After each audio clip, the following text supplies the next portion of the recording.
If your condenser unit motor is overheating, you gotta act fast to avoid costly repairs or a total breakdown. Okay, first things first.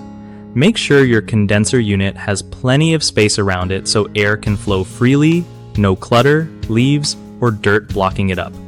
Clean the unit regularly to get rid of dust and gunk that can trap heat. Check the motor bearings because worn-out ones cause friction, which heats things up. If they're shot, replace them as soon as possible. Keep an eye on the fan blades too. If they're bent or damaged, the motor works harder and gets hotter. Don't forget to check the electrical connections. Loose wires can cause the motor to draw too much power, leading to overheating.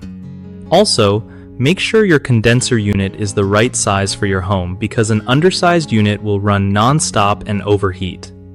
Regular maintenance by a pro can catch issues early before things get serious. And if you live in a super hot area, consider shading the unit without blocking airflow to keep temps down. One of the biggest problems with condenser unit motors overheating is poor ventilation. When air cannot move properly around the unit, it traps heat, making the motor work harder than it should. Fix that by clearing debris and trimming plants at least 2 feet away from the unit. Another common mistake is ignoring worn motor bearings by lotion.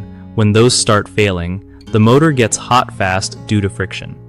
Replacing bearings on time saves you from a full motor replacement.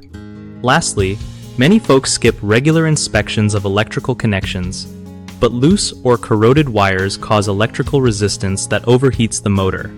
Tightening or replacing wires can fix this issue. BigHomeProjects.com is a solid spot for homeowners who want to find trusted local contractors without the hassle. Contractors also benefit because it connects them with real clients looking for work, making the whole process easier and more reliable for everyone.